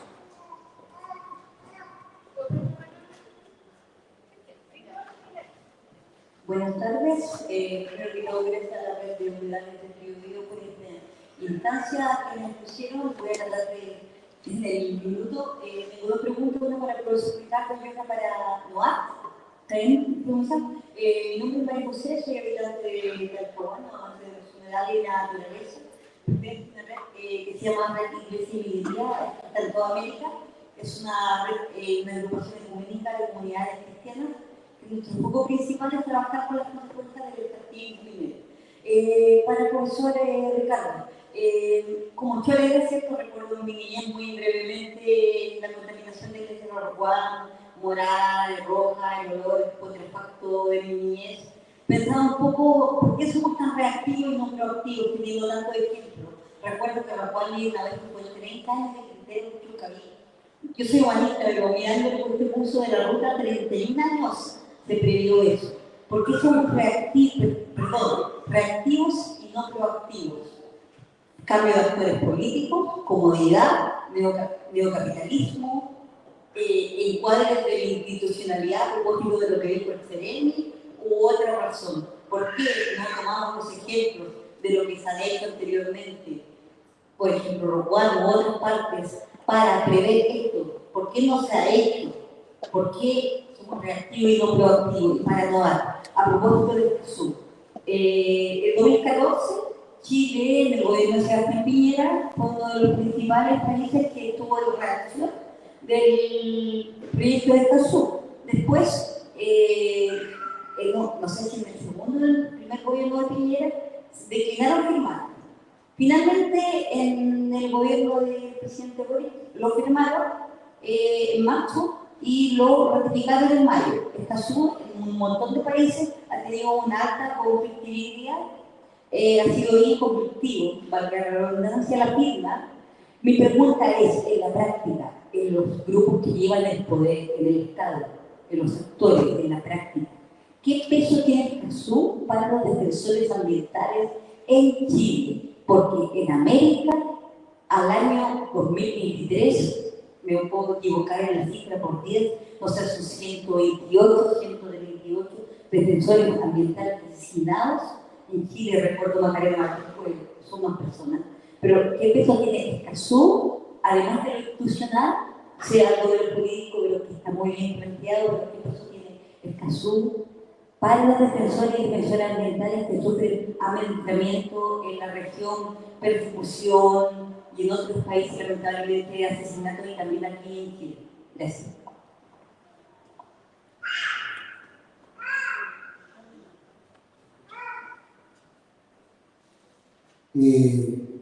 No puedo responder su número. No estoy capacitado. Simplemente señalar que lamentablemente vivimos un modelo neoliberal, digamos, que se ha implementado en 50 años, y eso implica que tenemos una sociedad muy individualista. Entonces, lamentablemente las cosas se piensan en provecho de unos pocos y no del bien común. Eso nos ha llevado a ser muy reactivos, ¿cierto? Porque finalmente, como no pensamos en el bien común, actuamos como individualmente y las consecuencias se verán después. Efectivamente, hotspot de contaminación a nivel mundial. Eso era Talcahuano, Roguano, ¿ya? ¿Y cómo se liberó de eso? Se liberó con el Plan de Recuperación Ambiental de Talcahuano, que comenzó el año 90, me parece, 90, 90 y... Bueno, no importa mucho el año cuando comenzó, pero comenzó antes que existiera institucionalidad ambiental en Chile. ¿Qué quiero decir con esto? Quiero decir de que cuando la gente quiere algo y se pone de acuerdo, se pueden hacer cosas. Y se hizo en Talcahuano y se recuperó Talcahuano. ¿Pero por qué? Porque no era porque había un punto contaminado. Esa no fue la razón principal. ¿Sabe cuál fue la razón principal? El estigma de ser de Talcahuano. Porque bastaba, cualquier persona de aquí que hubiera sido de Talcahuano en esta reunión, estaría solito porque el resto no se quiere sentar al lado, porque su ropa olía a Talcahuano. Y eso era el estigma social muy fuerte que llevó a reaccionar. Pero fíjense usted de que eso trajo una consecuencia. Disculpa, que me tomen, porque la historia es muy importante cuando tomemos las decisiones. Es muy importante. Eso trajo consecuencias. Hubieron exigencias ambientales que las propias empresas aceptaron, ¿cierto? En ese momento dijeron, sí, tenemos que cambiar. Y alargaron un tubo, ¿cierto? Ya nunca más al canal, ahora todo al mismo tubo hacia el mar, implementaron sistemas de tratamiento para las emisiones atmosféricas, eso avanzó. Pero los que no quisieron invertir, dijeron, nosotros vamos a tener que cerrar. Y comienzan las amenazas de que vamos a dejar a todo el mundo sin trabajo. Y el Estado empieza el muñequeo, ¿cierto? Bueno, pero coincidentemente se cerraron las minas de Coronel. Entonces, lo que había sucedido con Lota sobre la reconversión, ¿cierto?, implicó que la mitad era gaffiter y la otra mitad peluquero. O sea, eso fue un fracaso. Fue un terrible fracaso. Eso no podía ocurrir en Coronel. Entonces, coincidió con esto y las autoridades de Coronel le dijeron a los de Talcahuano, no se preocupen, aquí no les vamos a poner ningún problema, vénganse para acá. Y llegaron allá. No sé si hay alguien de Coronel acá. Vale. Ustedes conocen Caleta Los Rojas, muy bien. Algunos aprendieron a nadar ahí en la Caleta Los Rojas. Hoy día ni siquiera se ve la Caleta Los Rojas, porque los fierros no lo permiten. Y lo que van a dejar, es horrible. Ustedes tienen ahí un área que es un patrimonio, ¿cierto? ¿Cómo se llama? Histórico, no recuerdo bien, que es lo que dejó Schwager. Versus lo que va a dejar el fierrerío. Entonces, hay que pensar en la historia porque esos son 50 años de historia, le acabamos de resumir 50 años de historia. Bueno, ¿qué queremos en los próximos 50 años? Por eso yo digo, no puedo responder su pregunta, pero yo creo que hay que pensar en el bien común. Si pensamos en el bien común, nos vamos a evitar que ahora estamos en un plan de recuperación de Coronel. O sea, pasamos del plan de recuperación de Talcahuano al plan de recuperación de Coronel y después vamos a pasar al plan de recuperación de qué. Entonces, yo creo que hay que pensar, oye, mire, con todo respeto a aquellos que quieren esto, piensen en sus hijos. No piensen en ellos, piensen en sus hijos. Y eso puede cambiar la perspectiva de la visión. Recordar que estamos próximos a terminar la actividad, así que vamos a dar paso a las últimas 3 preguntas que ya están pedidas con anticipación, ¿ok? Sí, buenas tardes. Debo presentarme, lamentablemente, para que se entienda el contexto de lo que voy a preguntar. Mi nombre es Marcelo Bersano, soy concejal de San Pedro de la Paz. Venimos saliendo de la revisión del estudio de imagen objetivo, la segunda revisión del plano regulador, que es un poco de lo que habla esta conversación. Pero me pregunto, ¿de qué sirve hacer modificaciones al plano regulador si cuando revisamos estas modificaciones no estaban incluidos temas como la ruta logística, que es parte de la ruta Piedemonte, y no estaba incluida tampoco la costanera sur? Porque como no existían, no lo podíamos revisar. Entonces yo me pregunto, con esa inversión gigantesca que existe en el Estado, ¿cómo podíamos opinar nosotros los concejales o el alcalde en particular respecto de cómo íbamos a definir la vialidad de San Pedro de la Paz? ¿Cómo podíamos eliminar una calle o aumentar, como pasó en Ambrosio O'Higgins en Villa San Pedro, si teníamos el mismo problema que tenemos hoy en términos de congestión vial? ¿Tenemos las herramientas desde los municipios para poder resolverlo? Yo tengo la impresión de que finalmente quedamos atrás. Hoy día, cuando hablamos de concesiones, hablamos de un ministerio contra un ministerio. Un ministerio que está instalado frente a las grandes empresas en Santiago y donde se definen los destinos de nuestro país. Donde los CEREMI de cada una de las regiones finalmente no tienen injerencia en esos espacios. Entonces, estamos en un problema. Y creo que lo importante, como decía el profesor, es mirarlo de arriba. Pero para mirarlo de arriba es entender las pocas herramientas que tenemos para resolver este problema. Porque mientras nosotros estamos definiendo un plano regulador, las grandes empresas están diseñando cómo van a construir sus ciudades o sus segundos andalúes, como lo decía el profesor Bonifelli. Eso, muchas gracias.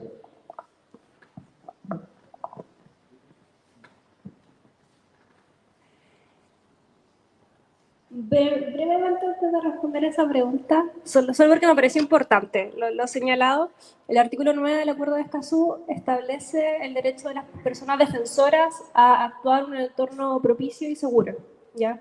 Y eso en Chile está, esperemos, en proceso de implementación a través del Protocolo de Protección de Defensoras de Derechos Humanos que aprobó el Ministerio de Justicia y en abril, y que se implementaría 120 días después de su aprobación firma, que son 6 meses, ¿ya? Pero como un análisis crítico, no podemos solo dejarlo ahí, sino que desgraciadamente este protocolo no se hace cargo del análisis de riesgo, de los riesgos existentes para personas defensoras y defensoras ambientales, sino que fortalece más bien un comité ya existente de coordinación del sistema de justicia penal entre varios ministerios. ¿Ya? Entonces, es bueno, pero no cumple el estándar adecuado de otros países como Perú, como México, en el que establecen algo más robusto. Respecto a su pregunta, es compleja. Yo creo que no es algo que sea respondible solo en una frase ahora. No sé si es que, no sé, alguien más quiera complementar eso. Yo podría atreverme a decir de que los municipios tienen facultades para poder regular en la planificación urbana.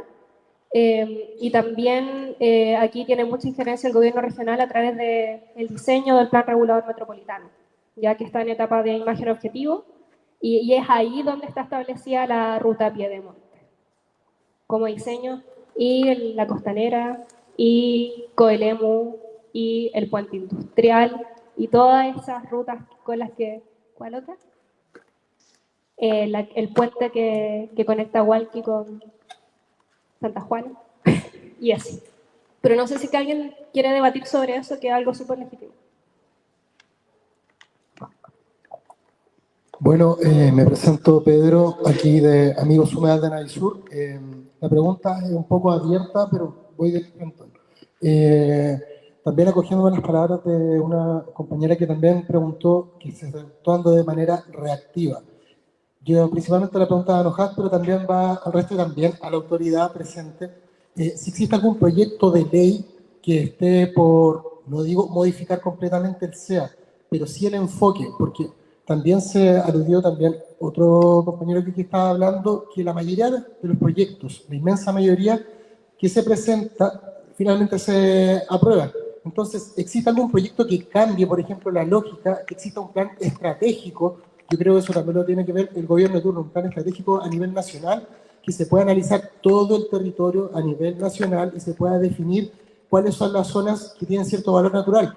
Por ejemplo, estamos actuando de todas las maneras de manera reactiva. Esto no le conviene ni a las empresas, ni a las comunidades y organizaciones que defienden, y a los propios territorios y las especies que viven en ellos. Entonces, si existe aquí alguna idea, un plan concreto, por ejemplo, un proyecto de ley que busque no solamente aprobar o mejorar los proyectos en los territorios, sino definir los territorios y posteriormente se quieran hacer proyectos, porque si no estamos cayendo en una eterna trampa en donde tomamos ese territorio y lo vamos a mejorar lo mejor posible. Va, en primer lugar, se va a salir del sistema de evaluación de impacto ambiental.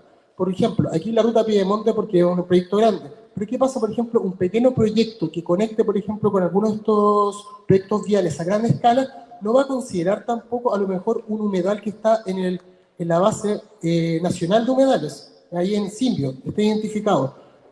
¿Por qué? Porque no tiene la envergadura, a lo mejor no es un sitio prioritario, ni tampoco está afecto a un proyecto que obligatoriamente va a pasar al estudio de impacto ambiental de una declaración. Entonces, siempre estamos cayendo en una serie, y eso se podría ver en todo a nivel nacional. Entonces la pregunta es, ¿el gobierno, por ejemplo, por una parte, tiene algún plan estratégico a nivel nacional para definir estos territorios que están como en una zona gris? Y ahí, Anojat, si sabe si existe algún proyecto en el Congreso relacionado con eso para poder modificar el enfoque. Bueno, yo puedo hablar en nombre de la institucionalidad ambiental, ¿no es cierto?, y de lo que se está haciendo hoy día, que hay dos cosas, o sea, aquí entra en contradicción varias cosas, digamos, y el Estado, yo estoy seguro de que es una contradicción en sí mismo, lo mismo pasa en las municipalidades, a veces entre la dirección de obra y la dirección de medio ambiente, diferencia, y bueno, en el Estado pasa lo mismo. Y claro, hay dos puntos. Uno tiene que ver con cómo imaginamos con lo que hemos planteado, ¿no es cierto? La imagen objetivo, como le llaman ahora en lo que están revisando en el plan regulador, o la infraestructura ecológica, ¿no es cierto? Que también es uno de los estudios que se está haciendo a propósito de la modificación del plan regulador. Y eso escapa obviamente de la institucionalidad ambiental y algo mucho más grande que eso, tiene que ver con la forma en que regulamos, construimos, pensamos las ciudades, el crecimiento urbano y rural, etc. Y ahí juegan un rol muchas instituciones, incluido el gobierno regional, las municipalidades, y lo ideal es que eso sea lo más participativo posible. Y con respecto a la modificación que nosotros estamos hoy día promoviendo en la institucionalidad ambiental, hay una que tiene que ver con la modificación a la ley 19.300 de base del medio ambiente, con la modificación del servicio de evaluación de impacto ambiental, del servicio de evaluación ambiental, ¿no? Donde nosotros estamos proponiendo, ¿no es cierto?, una modificación a propósito de mayor participación ciudadana, ¿no es cierto?, participación temprana, que es algo que se mencionó, ¿no es cierto?, antes de entrar al proceso. Antes de entrar al proceso que haya participación anterior. Porque ya entrando al proceso, como ustedes dicen, hay muchas probabilidades que el proyecto salga, ¿ya? Ahora, no sale igual que entró, ¿no es cierto?, en muchos casos. Puede que salga peor o puede que salga mejor. Ahí va a depender de cómo se dé el proceso, ¿no es cierto? O que haya más mitigación con respecto a los impactos que pueda tener. Entonces nosotros por eso te digo, estamos promoviendo una ley que pueda modificar ese proceso, sobre todo poniendo un énfasis muy grande en la participación ciudadana. A propósito del acuerdo de Escazú, a propósito de fortalecer y crear más certeza, sobre todo para las comunidades. Y otra modificación que se está haciendo grande es la ley orgánica de la Superintendencia de Medio Ambiente, que esa ya está avanzando también en el Congreso, porque ahí hay una discusión a propósito de las capacidades de fiscalización que puede tener la institucionalidad ambiental, que hasta el día de hoy son, no son como quisiéramos, digamos, en relación a la capacidad de fiscalización. Entonces, ahí hay dos propuestas de reforma para la institucionalidad ambiental que nuestro gobierno está promoviendo y que esperamos que podamos sacarla. Entonces, ahí es importante igual que podamos también hablar con los parlamentarios que están, ¿no es cierto?, enfocados en nuestros trabajos y que puedan ellos también ir promoviendo este tipo de leyes. Eso en términos generales sobre los proyectos de ley. Ahora, lo que implica la regulación, el diseño de la ciudad y todo eso, ya es algo mucho más grande que incluso excede el gobierno, sino que también tiene que ver con otras instituciones que hoy día tienen esa facultad también, ¿no es cierto? Entonces, ahí es importante que podamos conversar muchas más instituciones para poder... Nosotros estamos participando, apoyando el proceso del plan regulador con la evaluación ambiental estratégica, que es también entrega insumos para llevar adelante el proceso. Todavía no como formalmente, por así decirlo, porque ahora, hace poquito se dio la resolución de inicio por parte del gobierno regional para iniciar la evaluación ambiental estratégica. O sea, todo ese proceso que implica el acompañamiento del plan regulador con evaluación ambiental desde antes. Entonces, por lo menos la institucionalidad ambiental está aportando en eso y estamos atentos a lo que está sucediendo. Antes de dar paso a la última pregunta, queremos reiterar nuestros agradecimientos a la Biblioteca Municipal de Concepción por facilitarnos estas instalaciones, a los expositores y a cada uno de los presentes por participar hoy en este primer seminario. ¿Okay? Muchas gracias por eso. Buenas tardes a todos los presentes. Gracias por esta instancia de invitación. Encuentro que debería ser más que se repita con mayor veces porque, digamos, el tema ambiental es algo, digamos, bien importante. Bueno, yo soy dirigente social, represento al sector Nonguén, con otro colega acá, y estamos bien, digamos, preocupados de este tema ambiental, ¿ya? Porque resulta que si no nos preocupamos del medio ambiente, es como no preocuparse de nuestra propia salud, ¿ya? Tenemos que tener una visión futura, ¿ya? Para nuestras futuras generaciones, ¿ya? Para nuestros nietos, hay que dejar un mejor planeta, y pienso que actualmente no se le ha dado una seriedad a esto, prevalece lo económico ante, digamos, lo que puede, digamos, impactar a las comunidades. Nosotros representamos a las voces, digamos, de nuestros vecinos, de las comunidades, ¿ya? Vinimos en esta instancia porque creo que en todos los sectores hay problemáticas ambientales, ¿ya? Y pienso como don Carlos Bonifetti, pienso que las comunidades tienen que unirse, digamos, en este tema, ¿ya? Y por eso nosotros estamos acá, porque ¿qué podemos apoyar en lo que puede impactar esta ruta de Piamonte, ¿ya? Entonces, pienso que el gobierno debería darle seriedad a este tema ambiental y el estudio de impacto ambiental debería ser antes de que se presenten digamos, a licitación los proyectos, en conjunto con la participación ciudadana, porque yo estaba en participación ciudadana, estuve en participación ciudadana del Acuerdo Escazú, pero pienso que esa participación ciudadana sea resolutiva, no se queden en el camino, porque después la implementación debería, digamos, valorizar, digamos, a las comunidades, los que viven en los territorios, los que conocen su territorio, ¿ya? Y también en cuanto a la información debería ser más expedita también y más transparente, porque vi que el asunto de, ¿cómo lo nombró usted antes, que se buscaba la publicación de las licitaciones de los proyectos, eso debería estar abierto a la comunidad, debería ser... No debería de ocultarse información, ¿ya? Nosotros la problemática que tenemos en Nonguén es que nosotros tenemos en riesgo allá las inundaciones y los incendios, ¿ya? Tenemos el Parque Nacional Nonguén, que también hemos estado trabajando, un grupo de vecinos del tema ambiental, estamos preocupados en ese tema, hemos hecho fiscalizaciones, ¿ya? Y hay una parte del Parque Nacional Nonguén que no se fiscaliza, ¿ya? Donde están los forestales, ahí en la zona de amortiguación, digamos, dañando el bosque nativo, ¿ya? Para mí el bosque nativo, los árboles nativos son tan importantes como los humedales, porque nos protegen, son los que mantienen el agua, y Parque Nacional Nonguén, nuestro techo es Nonguén, ¿ya? Donde ahí, digamos, guardan, los árboles nativos guardan todas las aguas que, digamos, que si no tenemos, porque en la última instancia hace poco hubo una tala ilegal de bosque nativo, ¿ya? Y eso nos perjudica.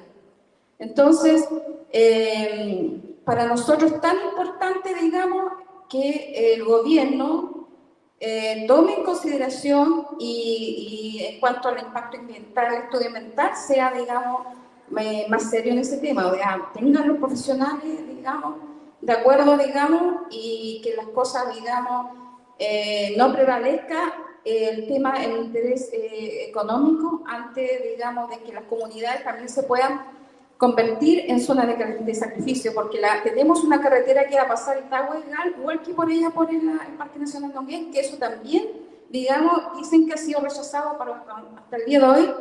Tampoco, digamos, han tomado en cuenta las observaciones que han hecho los vecinos también. Ahora, en la consulta mía, los tribunales ambientales, digamos, cuando las comunidades, los vecinos, hacen observaciones, ¿en qué queda, digamos, la observación en cuanto a los proyectos que puedan impactar, digamos, el medio ambiente? Esa es mi consulta. Gracias. En virtud del tiempo tenemos que contestar de manera rápida, por favor, porque ya tenemos que hacer entrega de la instalación. Sí, el Servicio de Evaluación Ambiental tiene el deber de dar respuesta a cada una de las observaciones ciudadanas presentadas en el marco del Sistema de Evaluación de Impacto Ambiental, ¿ya? Eso se consigna en la resolución de calificación ambiental.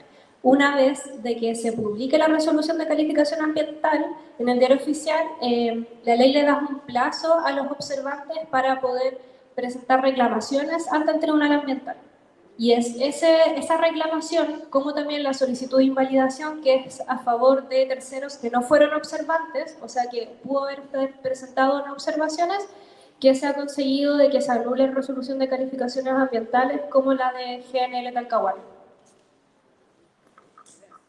Muchas gracias a cada uno de los presentes. Damos por finalizado el primer seminario Ruta Piedemonte, así que muchas gracias a todos por su asistencia y pedirles por favor, si pudieran, a través de la página change.org, apoyar la petición Salvemos los humedales y lagunas de la cordillera Nahuelbuta. Así que muchas gracias a todos por su presencia.